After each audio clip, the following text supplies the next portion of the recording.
Hey guys, Pretzelman 945 here. Welcome back to another video, and welcome to my review of Ranking of Kings, which I just finished watching, and holy cow, I can't believe I didn't watch this shit sooner. Ranking of Kings is so fucking peak, dude. So peak. Oh my gosh. Top 30 anime easily for me. Top 30, no questions asked. Um I oh my god. This show was just fucking amazing. Oh, I love it so much. Um I don't know where I want to start with this, to be honest. I guess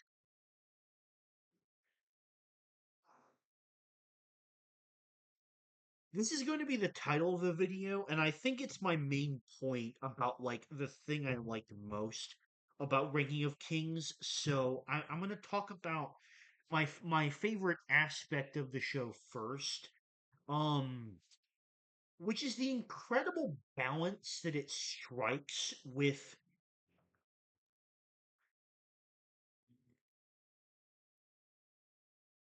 very light-hearted, warm moments, especially with comedy, because this show's a decently funny show.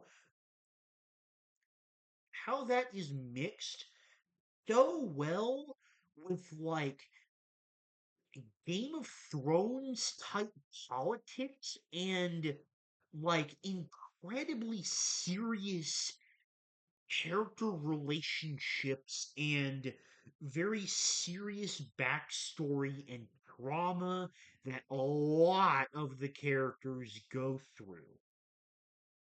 The way that this balance is struck in the show, it is a very difficult balance to get right. And a lot of animes I have watched do not get the balance correct. Even animes I have watched that I would say that get this balance correctly, I don't think any of them do it as well as Ranking of Kings does.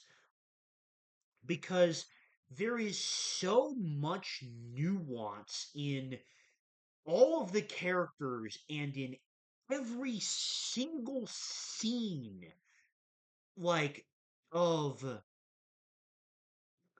like whether it's a comedic moment or um it's like this incredibly serious moment. Like Ranking of Kings does this balance of lighthearted and non-serious versus serious better than any anime I've ever seen. I know I just repeated the same point twice, but I really want to nail it in how much I think like this is truly the best thing about Ranking of Kings. Um, a very close second, in fact, basically a tie, being, of course, the incredibly nuanced characters. There now the characters are what's going to take up a majority of this video because there are a lot of just incredible characters in this show, and this anime is one of the hardest in terms of picking my favorite character, but I do think I have a favorite though. So starting off with Boji. Boji is an amazing protagonist. I did not know that before watching this. I didn't know that Boji was both deaf and he's mute, which like that combination of like two things. Like I already am a huge fan of the trope of deaf characters. I think that it is such an interesting way to portray a struggle of a character, especially like ones that involve a character arc of gaining acceptance by others, which is a big part of Boji's character arc. Um, I love deaf characters, and mute characters are much rarer. In fact, I am struggling to easily think of another mute anime character off the top of my head, much less one like Boji, which is both deaf and mute. So already off to an extremely unique start with that double combination of things going against him, besides the fact, of course, that he's like very weak compared to having a very strong dad, who was a giant and such. Um, and Boji's whole thing is very simple. He's a very kind-hearted person who just loves to help people out. And that aspect of him is just emphasized so well. Like, I talked about the fact that there are nuanced characters, and I definitely do think Boji has nuance, but comparatively to the rest of the characters, he is the embodiment of exemplifying one ideal and one trait to its absolute max and best.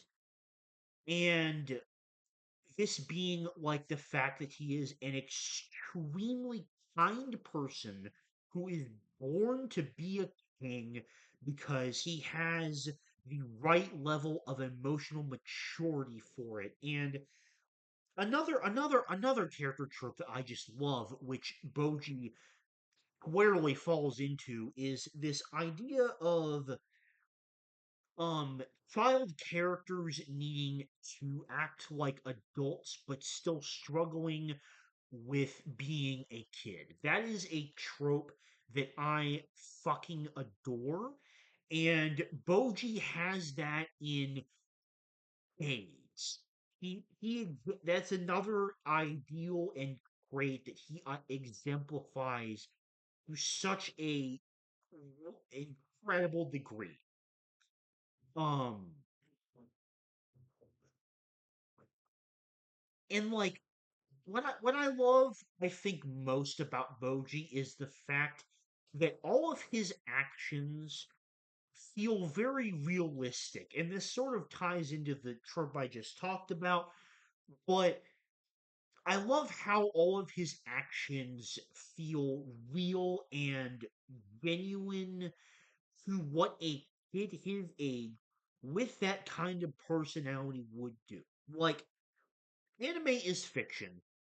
There's a lot of things that are very clearly made up for exaggeration in a lot of characters because it is fiction, even in spite of the fact that there are characters which represent real elements. But Boji is a sort of rare exception in the fact that I feel like he embodies more of the realistic person aspects compared to a fictional character whose fictionalized traits are played up because it is a work of fiction.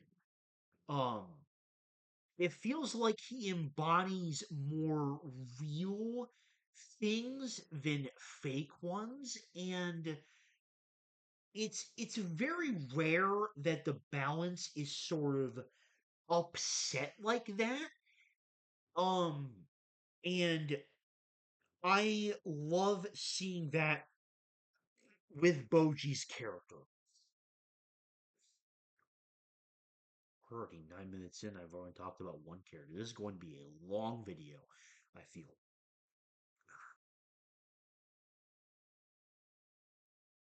As per my usual procedure, um, it is going to be a long video, I suspect, and so therefore I have got water.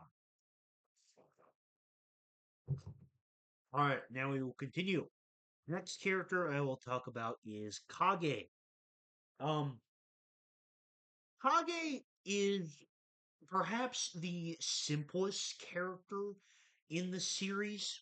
And that is certainly not a bad thing because a simple role is exactly what he plays, and he does that very, very well. Um, he plays the role of Boji's best friend, and their dynamic and friendship is just extremely wholesome throughout the entire series, and also um the whole thing about him being like a member of the Shadow Clan who has like this cursed reputation, and then like he actually ends up being a great guy. I like that quite a bit. Um yeah, not as much to say on Kage because he is um very, very simple but done well. Next character after that. Let's talk about Daida next. Daida was probably my second or third favorite character. I want to say, yeah, yes, second or third favorite character. Um, uh, he starts out as like this sort of like egotistical old uh except not older brother because Boji's older than him. Egotistical brother figure who thinks he's superior because Boji is weak and whatnot. But that facade falls away very, very fast because um he ends up becoming King Boss's body, or Boss ends up living it within Gaia's body for a majority of the series, and therefore the direction that they take Gaia's character is absolutely fascinating. It's such a unique idea to me because Gaia doesn't actually get that much screen time compared to a lot of other characters in the series. Um, there's occasional cuts to him where he's sort of trapped in the mind prison, and he is like able to be uh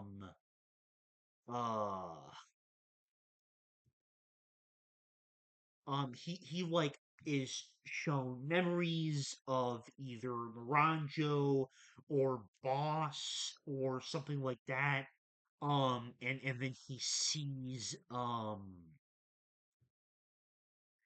and like, these scenes of Gaida are incredibly unique because it gives Gaida the chance to reflect. And that's exactly what a character like him needed, is reflection. Um, Especially when it comes to Boji, because he gains, like, through flashbacks we see that like he wasn't always the jealous type. He was generally more so on the protective side, but that generally came to be like the whole like thinking that he's better because of the whole like push Boji to the side, like I've got this since you're too weak type thing. Um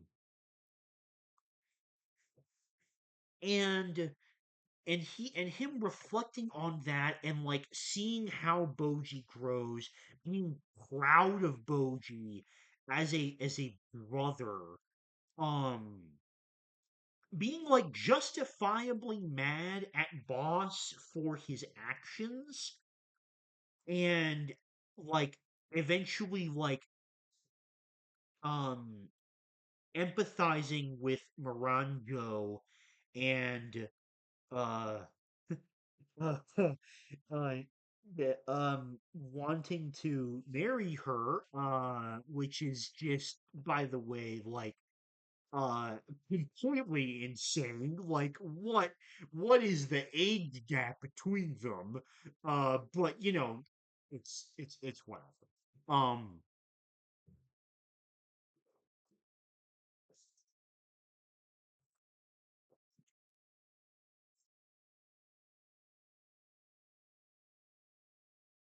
so overall, I love Dinah and the way that he is used in this show because, like, the fact that he has more limited screen time and the way that this gives him the opportunity to reflect on things is incredibly unique. And I don't there's not really any animes I can think of that have done a character like Gaida before, and it's just executed brilliantly. It's like a clear, very unique vision that is executed incredibly.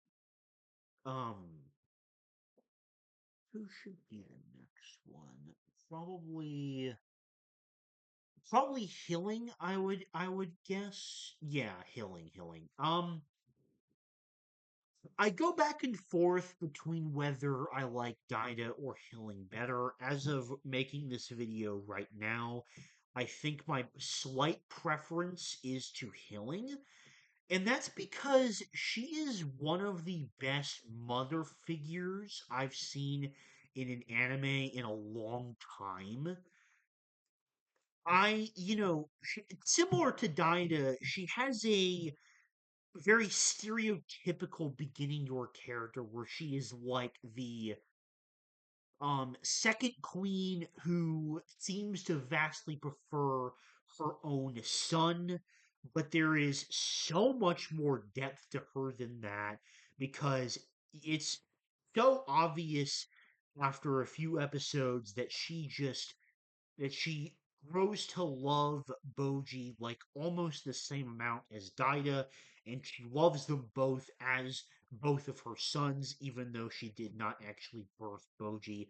She still like just as much thinks of herself as his mother and him as her son, and that relationship is just so incredibly wholesome and the sort of juxtaposition of those two between like Healing being like trying to teach him a responsible adult, like being a responsible adult, like how to do that, teaching Boji like the correct way to be a king and be a responsible adult and such. That mixed with her motherly affection, it's a beautiful balance that gives Healing as a character so much emotional depth because of the way that both of these aspects are able to be explored with regards to how he treats Boji.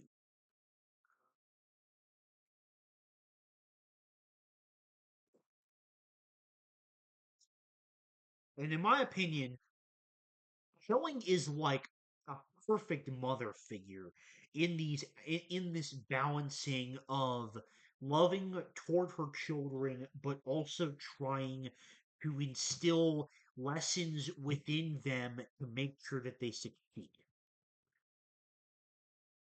And her character is just amazing. Next character I want to talk about is Domus. Domus is a fascinating character.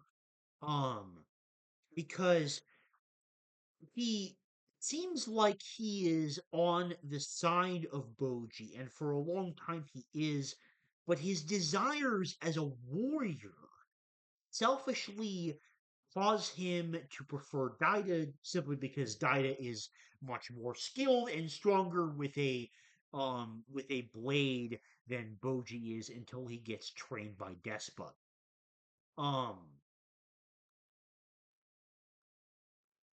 and what this causes is an incredible. What this causes is Domus to become a very fragmented character. And what I mean by that is that he thinks that him trying to kill Boji, which was absolutely insane plot twist to happen at like the fourth or fifth episode or something like that. And uh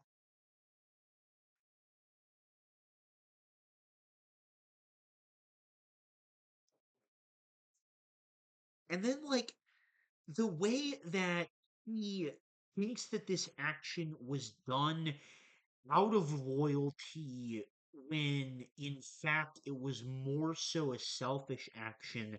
And the fact that he realizes that and comes to terms with it, partially with the help of Hokuro. I love their friendship. That's really wholesome to me. Like Hokuro is just this really nice and wholesome good guy who is instrumental in helping Domus just improve and become a better person. Um,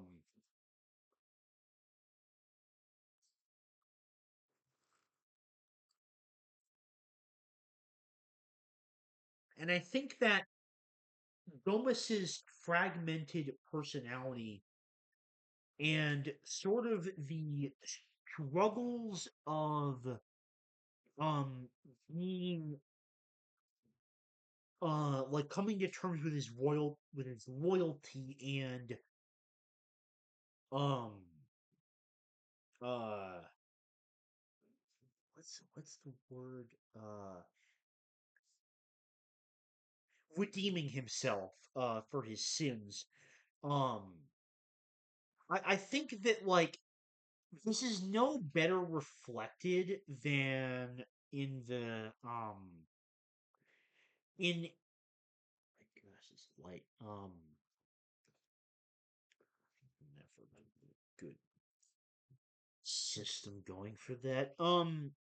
I think that this is never better reflected than in the reaction that Boji has to meeting him again beneath the castle by the gate to the underworld, um, where Boji just full on breaks down into tears. And this is like part of what I was talking about with why I love Boji so much in how he feels like all of his actions are so realistic because if anyone, especially a kid like Boji, were betrayed by someone close to them in the same way as Domus, they would have a hard time facing that person again, like Boji does with Domus. And so, therefore, there is just a fantastic dynamic established there.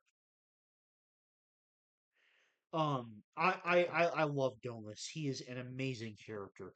And speaking of trainers, next I'm going to talk about Despa, who is just another incredible character. Like there's so many peak characters in this show. Um, Despa is Boji's fighting teacher, who sort of helps him to become stronger and find his own unique style of sword fighting. And uh,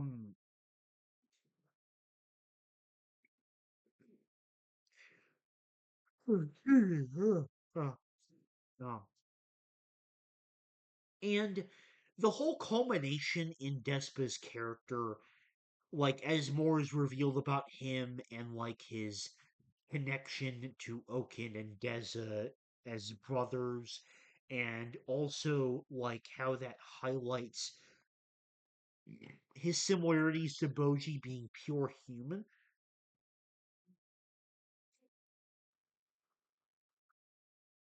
and also how it like shows his selfishness in terms of the way that he ultimately trained Boji because of the fact that he trained him to be someone that would potentially be able to assist in his goal of saving his brother Okin. And in that sort of culmination through incredibly subtle hints, is just brilliantly built. It's just a brilliant build up and payoff, in my opinion.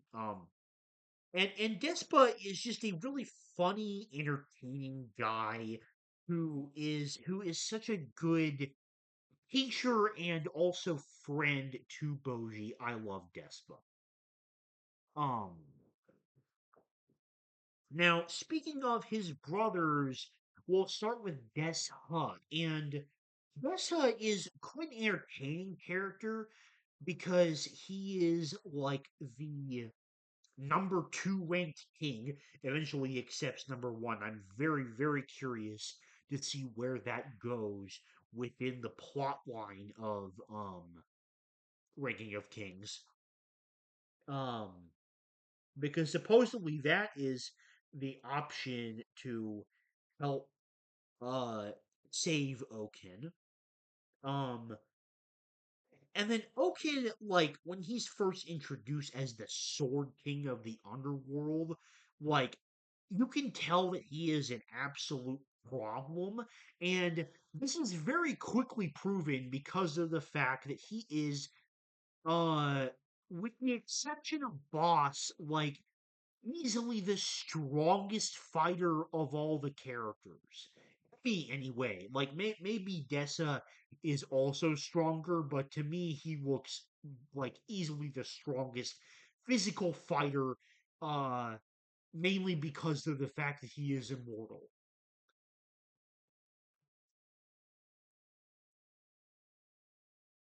And Okin is also a brilliantly executed tragic character because the whole thing of like he didn't want immortality, but he ended up like inheriting it from her father is such an interesting idea.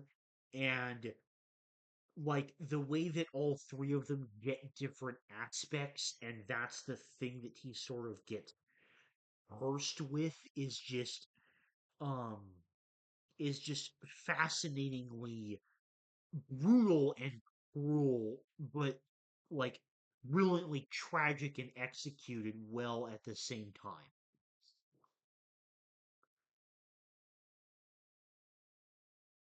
Let's see what character next.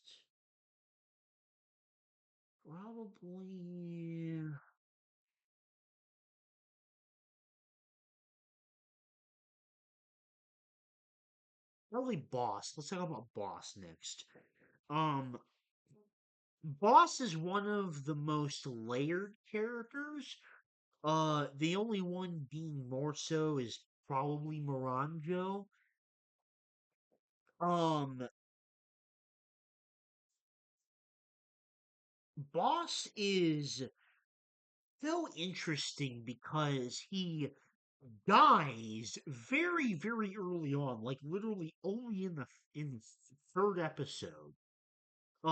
But then of course he comes back in Daida's body, and like it's kept such a mystery, like what his ultimate goals are, because um like and in my opinion the perfect example of this is the scene where he almost breaks out of prison but then goes back in the cell despite the door being half destroyed.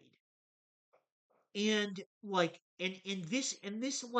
creates so much intrigue with Boss until it's eventually revealed the backstory and relationship between Boss and Moranjo. Um and like the fact that he has all of these conflicting motivations, like the fact that he forsakes his dreams, to give Moranjo a proper life, and that's actually what his dream ends up being. But he doesn't really realize that at the time, and so ends up uh putting the burdens on Moranjo unintentionally by trying to pursue what he thought his dream was of becoming the strongest warrior in the world when it lost that pretty quickly.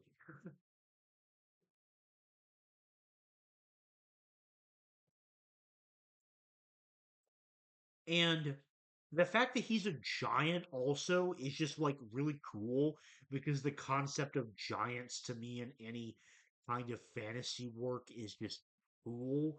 Like in One Piece, Dorian Broggy and the other giants of Elbaf are awesome, and the same thing is true here in Ranking of Kings. Um,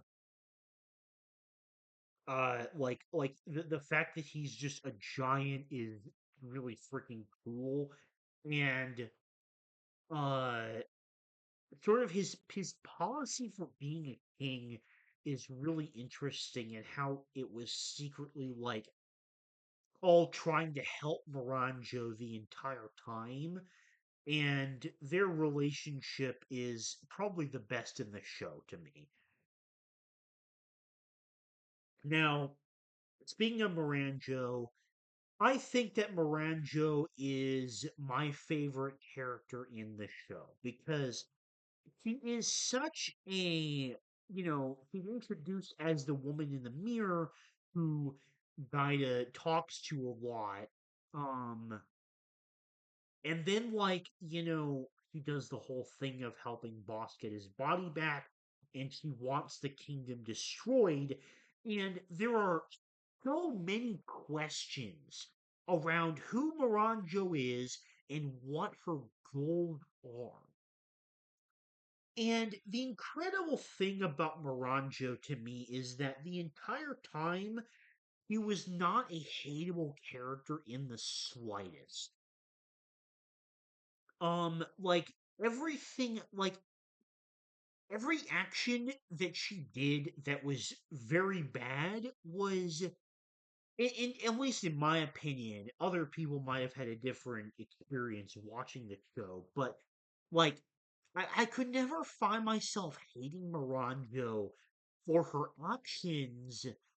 If anything, I definitely hated Oaken more for his actions because he was definitely the main Chaos Force antagonist.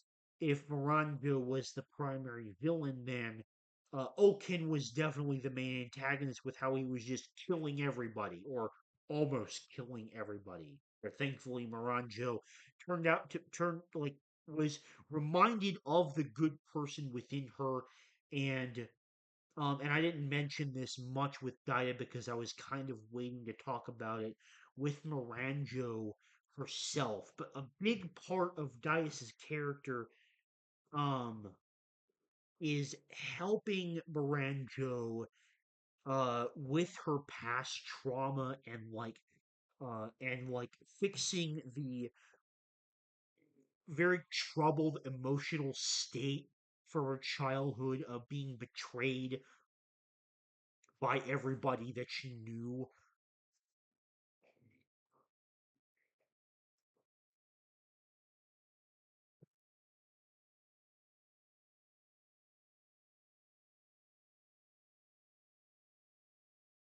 And again, like her relationship with Boss and how he gives her a life and the way that she wants to give him his dream back. Just that dynamic is the best one in the whole show to me. Like the best relationship in the whole show. Um, it's so unique and just super interesting to me. Um, and then like the way that Moranjo like regains the good in her is just such a satisfying process that like I could never bring myself to hate Moranjo because I was just like incredibly pumped for her like regaining the good in her and redeeming herself.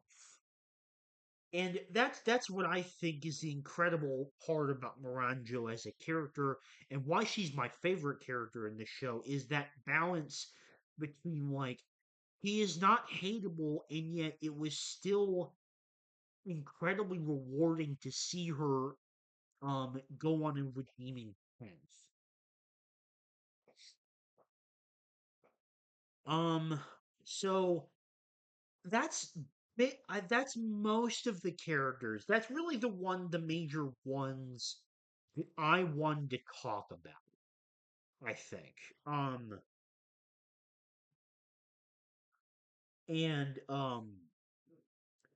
of course, the music was really good. In fact, I'm kind of curious now to look it up because I actually don't know who did the music for Ranking of Kings. Uh,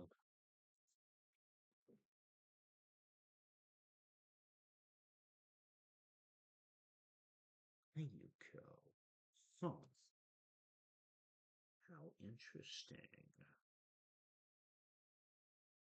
Okay, I just had a gander. Yeah, Ranking of Kings is the only anime I've seen by this particular composer, but the music was great. And of course, the animation was by Wit Studio, which just made it absolutely fantastic.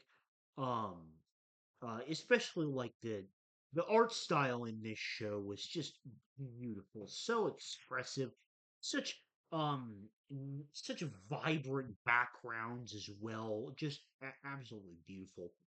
Um, but yeah, I think that about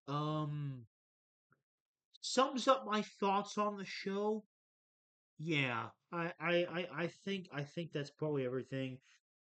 If I happen to miss something, then just let me know in a comment. I will let you know my opinions on it. But I feel like I've pretty much covered everything I wanted to say about this show. Um, this is definitely, I think, the longest review that I've made in quite a while that wasn't just a pure review. I feel like it's the longest one I've made maybe since I talked about Magi for the first time. I'm looking through. Actually, it's probably the longest video I made in terms of being a review since since my Ghost in the Shell video back in November. Um, but yeah, this show had a lot of stuff that was just worth talking about because it's that fucking peak. It's in my top 30 anime. And yeah, if I waited way too fucking long to watch Ranking of Kings, and it was a serious mistake.